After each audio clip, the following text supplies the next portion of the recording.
Well, we've been making our way through the book of Acts and kind of looking at the history of the church or the movement of the church. And we've just kind of been looking at some of the highlights. There's so many great stories in the book of Acts. There's no way that we can cover them all. And so last week we kind of touched on how the Apostle Paul came on the scene. But he didn't come on as one in favor with the church, but as one against the church. In fact, he was doing all that he could to put it to an end, to put it to a stop. But then he had that confrontation with Jesus there on the road to Damascus. And now, instead of becoming a persecutor, he became one in favor of the church, a leader of the way, a great advocate. And he began traveling the world, known at that time, planting all these little ecclesias, all these gatherings, all these little churches, throughout Turkey and Greece and, around the Mediterranean rim there. It's all those red dots are the places that Paul had planted.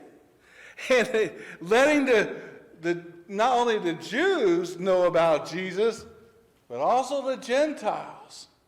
And so things were going great.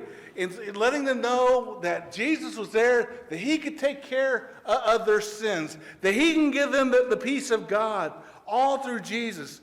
So this went on, for years throughout that region. But things began to change a little bit. Back in Jerusalem, kind of the hub of Christianity at that time, where the apostles were located, there was some controversy brewing. Some trouble, some questions. And I think it's kind of interesting that some of those questions kind of fit in and deal with, the modern church, the church today.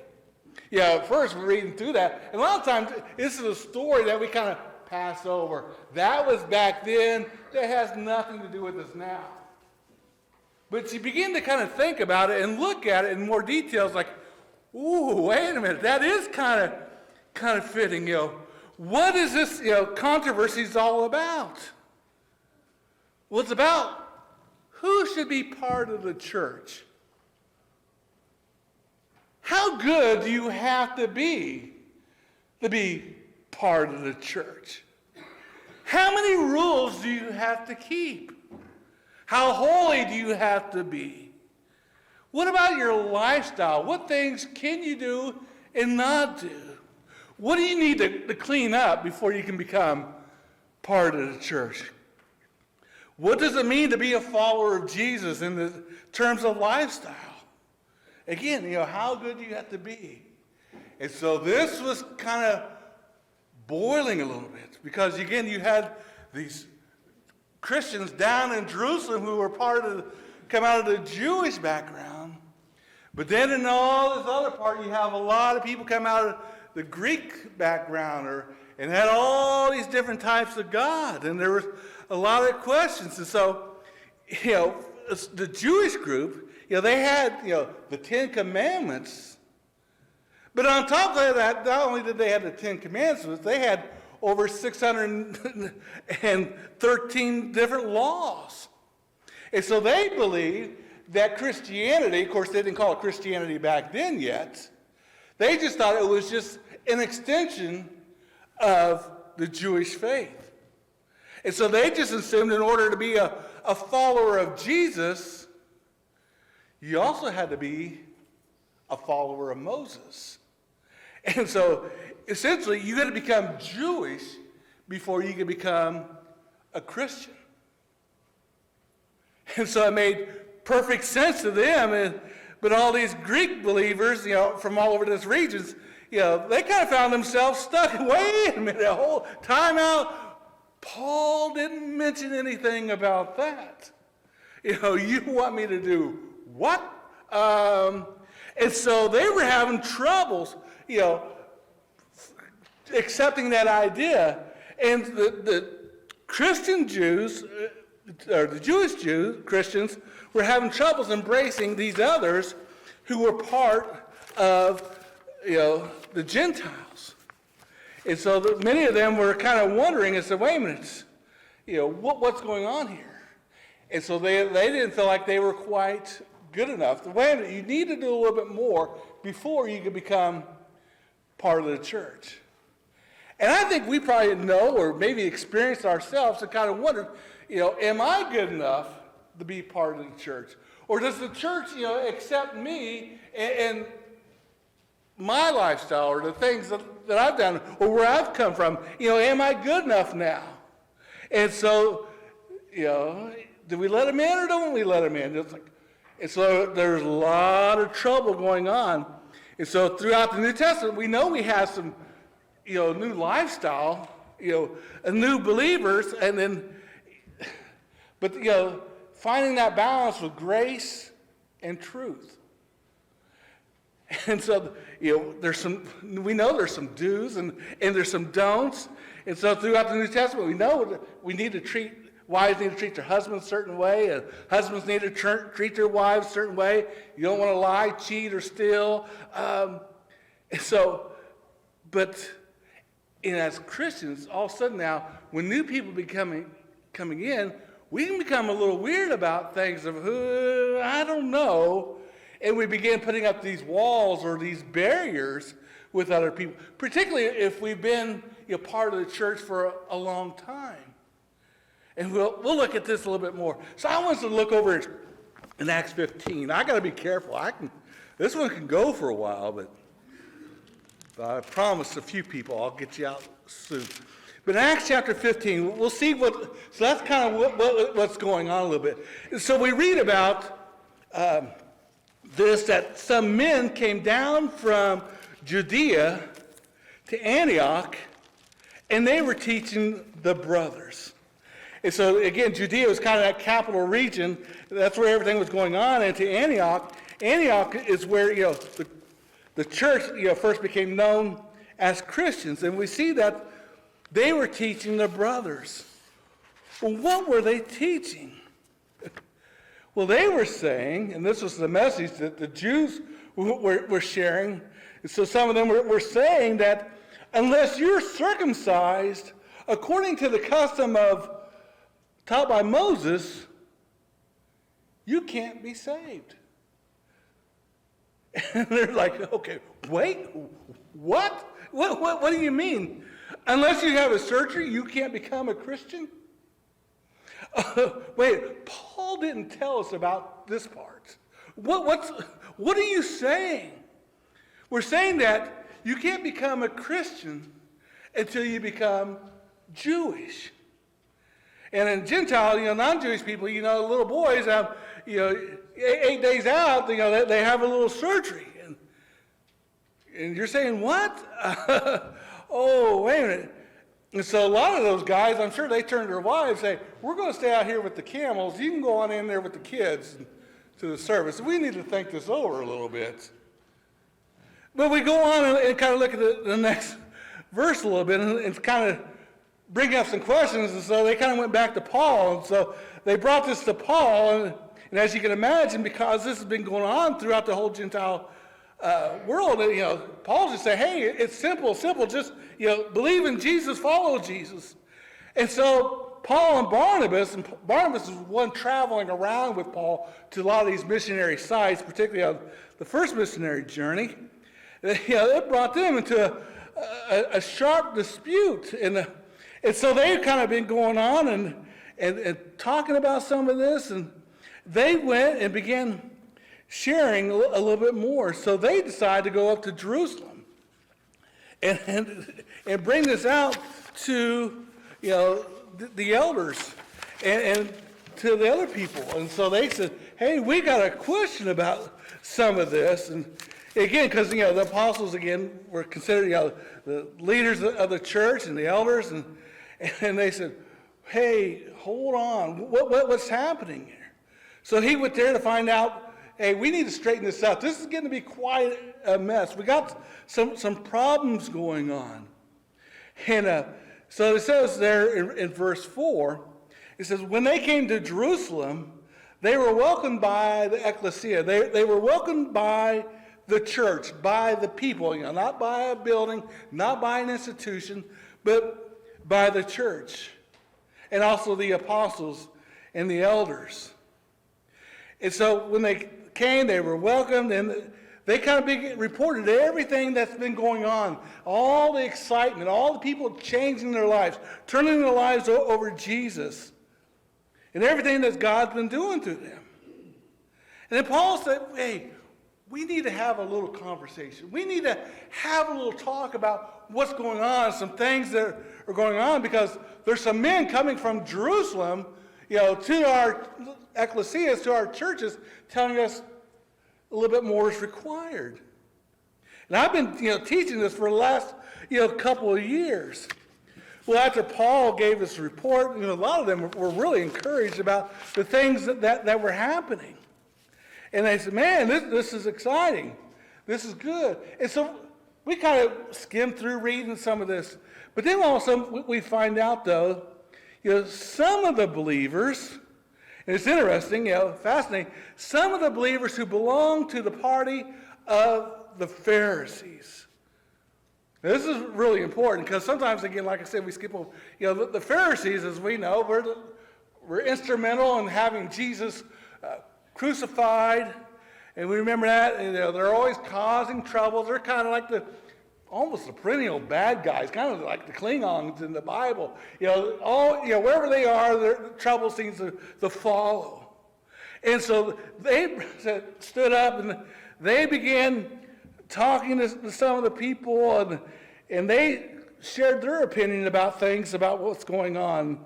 But it's interesting, some of these Pharisees who were anti-Jesus are now part of Jesus, because they said, well, he did raise from the dead, and we saw him, we can't deny a lot of this, and so they joined away, but they were still holding on to their old ways. So they stood up, to the crowd, and they said that the Gentiles must be circumcised and required to keep the law of Moses.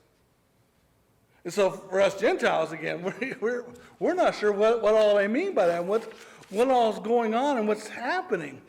And so generally when we think of the law, we'll think of the Ten Commandments, and they're good commandments, and we try to keep them the best we can. Don't always do, but they're good guidance for our lives. But, when they're talking about the law, not only, like I said, they had the Ten Commandments, but, there's like 613 Old Testament laws. And so we want Paul to get back in his boat, to tell all these people that they now have to keep all these laws and, have a surgery. And they're saying, wait a minute, that's crazy talk. To be part of the church, I need to do all that? No, that's not what we talked about. And again, so sometimes, we have to be careful that we don't cause people to fit our system.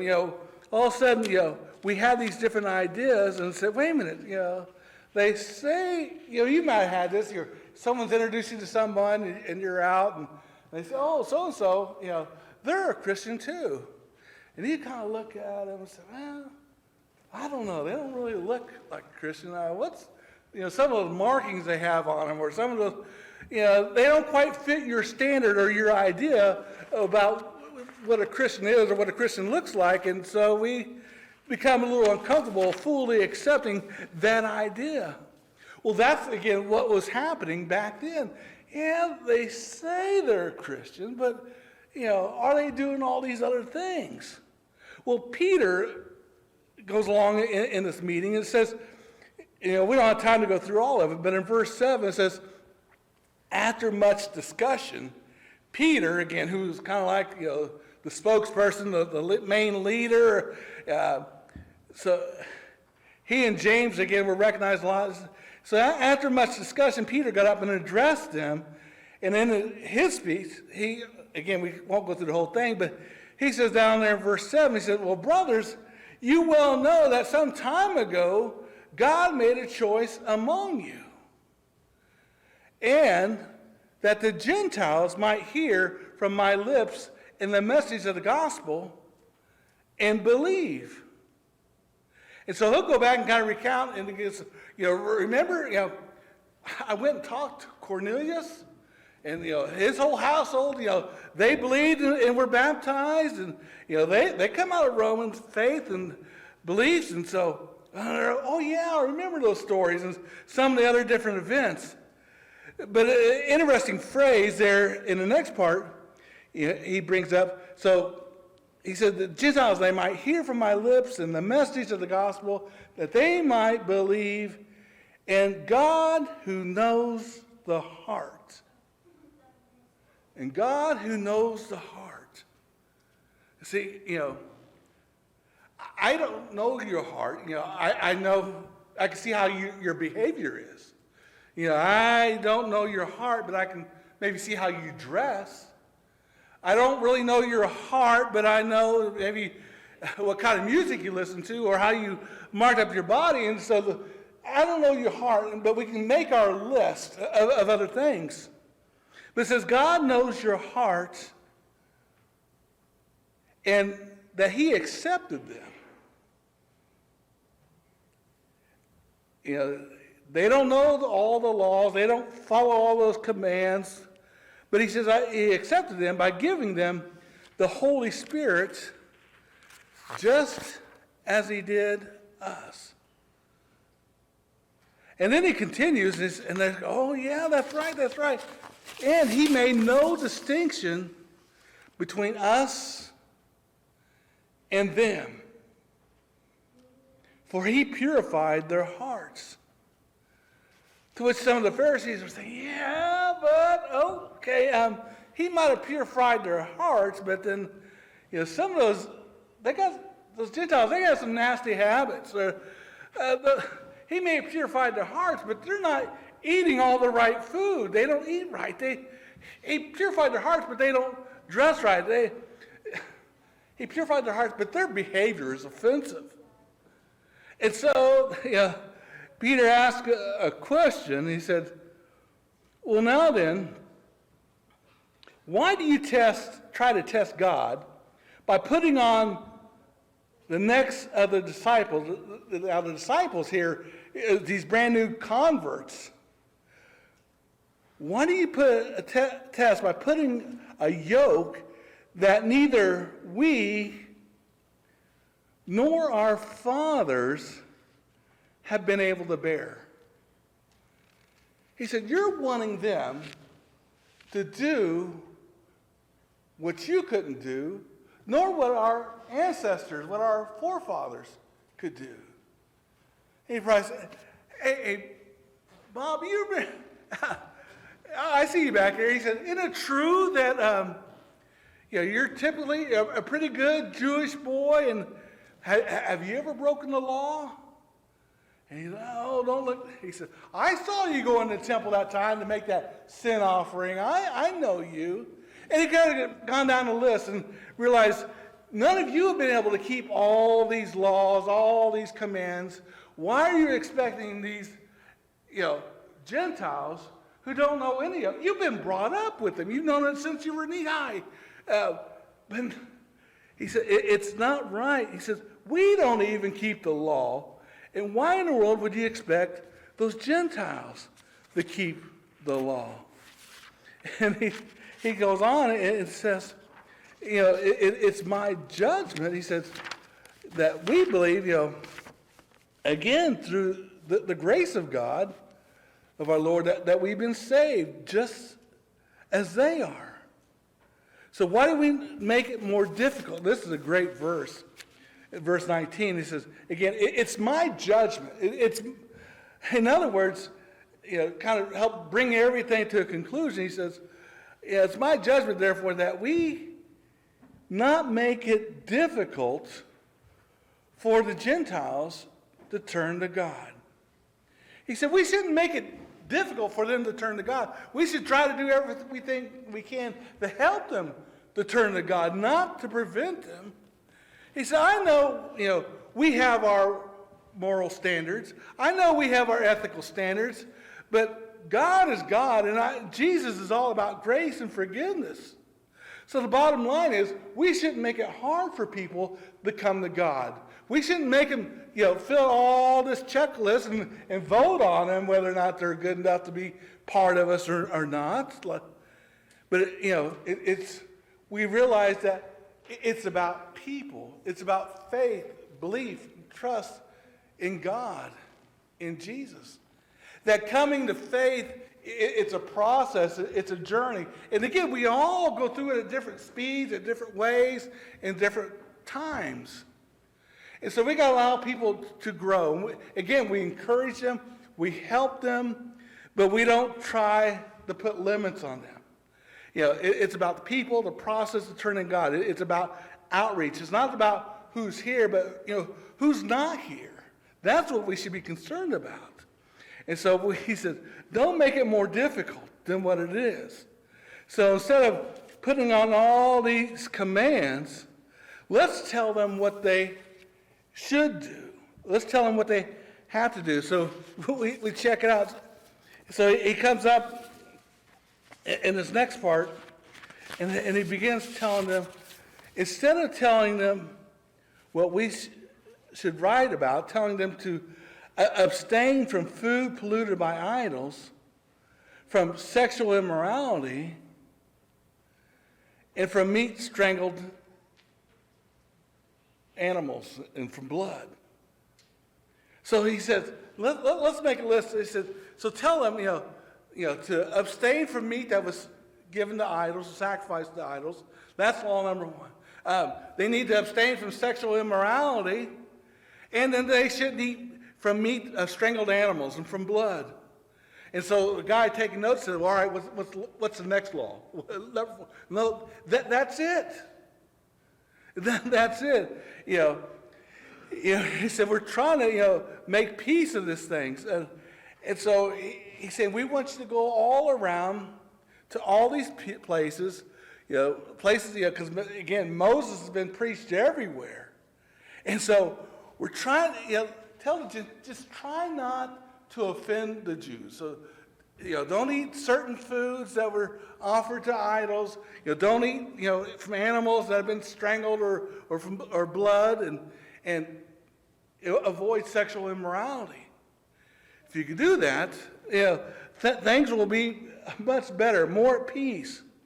And so, again, so they went off to all these different places.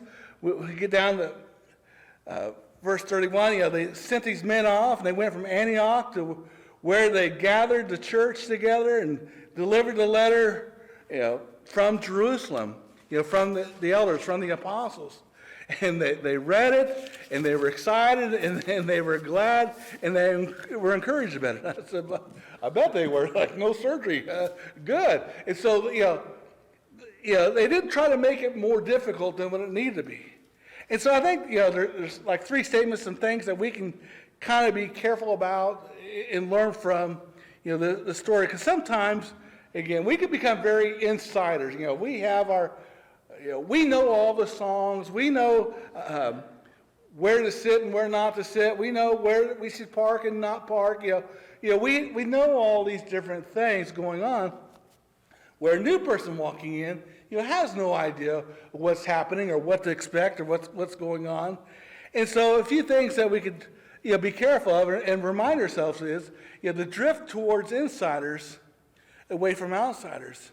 Because, again, there's a tendency, the longer that we've been a part, of a congregation or of a faith, we become more and more exclusive. Because, again, because we're comfortable with things, we know what's going on, and so, we think more about ourselves and our happenings instead of what's going on in the world and with other people. And so, we have a tendency to become insider focused. So he wants us to be careful now, that we're mindful about what's going on the outside. That, yes, we still, the grace and truth, but we become more intentional and more bold about sharing our fight with others. That, again, we don't get caught up on the inside. Secondly, again, there's that drift towards law away from grace. That all of a sudden, we don't come up with our own checklist. Before you can become a member here, you need to, do this, do that, or change this, change that. but again, we kind of bring them in and help them along. We don't have certain policies, or we try to have these conversations to help people. Peter, again, you thinking about him, that's what Jesus did. He saw people, he'd bring them along. There they were walking along and saw Matthew, the tax collector, and Jesus said, "Hey, Matthew, come on, come follow me." And Peter said, "Oh, wait a minute. Jesus, he's a tax collector?" Yeah, Peter, it's all right. Come on, Matthew. Hey, wait a minute. He hasn't changed yet. He's still a tax collector. Well, that's okay. Guess where we're going to go eat? Where? Matthew's house. Oh, no, we can't do that yet. He's not right. He's not. And so, see how it's easy enough to come up with these codes. He said, well, yeah, but after we go to his house, then we're going to go to Zacchaeus' place and hang out for a while. And then, and there's going to be this woman, caught in adultery. And they're going to want to stone her, but I'm going to tell them, wait a minute, I'm going to tell her, don't commit adultery anymore and go and do what's right. And you can go on throughout looking at a lot of the different stories. And so it's easy to come up with our policies and our categories, but when we begin working with others, it can get a little messy at times. But that's okay. We're here to help people to grow and become part of the church, not push them away from the church. And so there's that drift of becoming more preserving. We want to keep what we have, and rather advancing and go out and expanding. And so sometimes we'll have to take some risks and some challenges. And so we need to make some commitments. We need to be bold in our faith and bold to invite others and bring others in. We need to learn to err on the side of grace instead of these other ways of making sure that people check off and look like us and talk like us and act like us. So, and then also just remain open-handed. That instead of trying to protect it, again, we're generous. We give away. We know there's some things that people need to change and will change, but we need to just be intentional in our life, in our faith, in the way we live others, and again, find that balance between grace and truth. Because back then, it caused a lot of rifts, a lot of challenges, but they were able to talk things out. They were able to have the conversations and worked out what was best for the church. And so when we get caught up in things too, we just need to learn to talk things out and trust in God and follow his word the best we can. Because our hope is built on Jesus. He is our Savior. And so nothing less will do, only Jesus. So I'm going to encourage you again to continue to be bold in your faith and share your faith with others. And again, try to be open-minded and work with others and try to bring them in. And so we want to be bold. We want to err on the side of grace and remain open-handed. Well, if we can be of any encouragement to you, or if you need some prayers, some encouragements, again, we're here to help you. And